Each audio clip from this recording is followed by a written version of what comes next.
بسم اللہ الرحمن الرحیم صلی اللہ علیہ حبیبہ محمد وآلہ وسلم۔ پیارے بچوں، آپ پر اللہ کی رحمت ہو۔ آج جو ہم پوئم پڑھ رہے ہیں 11th کلاس کی the voice of the rain, اس پوئم کے آتھر ہیں Walt Whitman. Walt Whitman is the author of this poem. Now let us start reading. And how art thou, said I, to the soft falling shower, which strange to tell gave me an answer as here translated. I am the poem of earth, said the voice of the rain. Eternal I rise, impalpable out of the land and the bottomless sea. This is the first stanza. And how art thou you? Art means here are, and thou means you. Tum kaun ho? Said I to the soft falling shower. شاعر کہتا ہے اس soft falling shower کو جو آسمان سے گرتا ہے، which strange to tell give me an answer. which کیا ہے، strange to tell عجیب و غریب، مجھے اپنا جواب دے دو. ایز ہیئر ٹرانسلیٹڈ، جیسا یہاں پہ ٹرانسلیٹڈ کیا گیا ہے۔ اس پوئم میں زمین کی پوئم جو ہے، I am the poem of the earth, میں زمین کی نظم ہوں، said the voice of the rain, بارش کی آواز کہتی ہے شاعر کو کہ میں زمین کی نظم ہوں، زمین کا گیت ہوں، اٹرنل، نہ ختم ہونے والا۔ I rise impalpable, impalpable means something that cannot be touched, جس کو ہم ٹچ نہیں کر سکتے ہیں۔ Out of the land and the bottomless sea, eternal, نہ ختم ہونے والا، میں چڑھتا ہوں، سوئے آسمان جاتا ہوں، زمین سے اور بغیر تہ کے سمندر سے۔ upward to heaven, whence vaguely formed, altogether changed, and yet the same.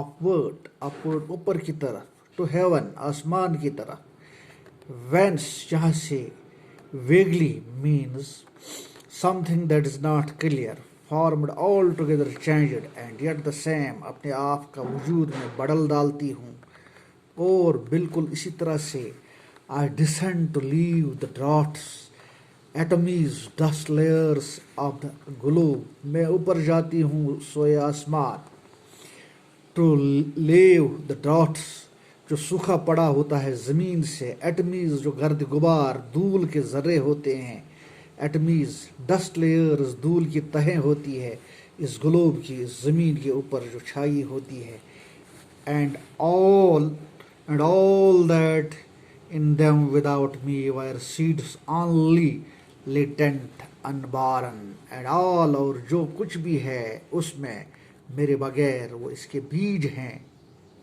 زمین میں ان کو میں زندہ کر دیتی ہوں، اگر میں نہیں پڑتی تو زمین کے اندر یہ سارا کچھ سڑ جاتا۔ And forever by day and night, اور ہمیشہ دن اور رات، I give back life to my own origin, اس طرح میں اپنے وجود کو پھر دوبارہ زندگی عطا کر دیتی ہوں۔ کس طرح میں زندگی عطا کر دیتی ہوں؟ میں سمندر کی تہ سے باب بن کر سوئے آسمان، آسمان کی طرف جاتی ہوں، پھر ٹھنڈی فضا کا اثر میرے اوپر ہوتا ہے، پھر میں واپس زمین پر پڑتی ہوں، ندی نالوں سے جا کر سمندر میں چلی جاتی ہوں، زمین میں جو لہلہا سبز زار اٹھتا ہے اس میں، سمندر میں، دریا میں، تیلابوں میں اپنے آپ کو میں زندگی دیتی ہوں، ایک وجود دیتی ہوں، and make pure and beautify it, اور میں اس زمین کو خوبصورت بناتی ہوں اور اس کی خوبصورتی میں اضافہ کرتی ہوں۔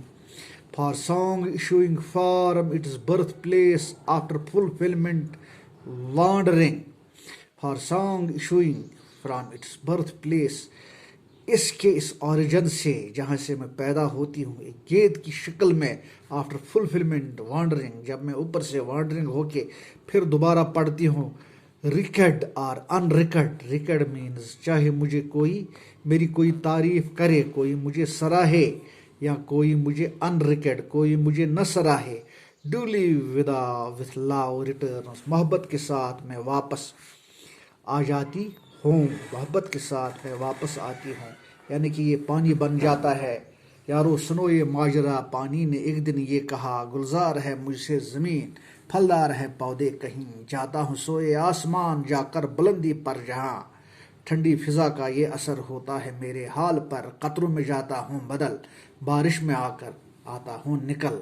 اس نظم کا ایک ترجمہ ہے جو بہت پہلے ہم نے وہ نظم پڑھی تھی پرانے زمانے میں، وہ 5ویں جماعت پہ، وہ پانی کی کہانی تھی، اس میں وہ کہتا ہے بارش کس طرح سے بنتی ہے اور کس طرح زمین کو لہلاتی ہے۔ ناؤ اس میں کچھ لٹریری ڈیوائسز ہیں، and how art thou, and how art thou, تم کون ہو، دس از پرسنیفیکیشن، یہاں پہ آلٹریشن ہے، یہاں پہ two tail, alteration, two tail یہ آلٹریشن ہے، اینڈ امیجنری ہے یہاں پہ وہ شاور، فالنگ شاور، امیجز جہاں پہ دکھاتا ہو، میٹافر ہے وہاں پر جو کمپیئر کرتا ہے، poem of the earth, I am the poem of the earth, یہ میٹافر ہے۔ ہائپر بول ہے بڑا چڑھا کر پیش کرنا، باٹم لیس، باٹم لیس ہے یہاں پر، یہ دیکھو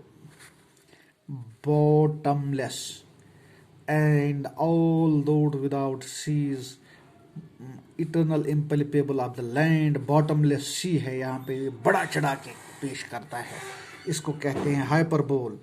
تو یہ اس کے لٹریری ڈیوائسز ہیں۔ اب ہے اس میں now you must understand the poem The Voice of the Rain is written by Walt Whitman. It is a conversation between poet and the rain. The rain expresses eternal journey, and it is both place that is earth to the poet. Now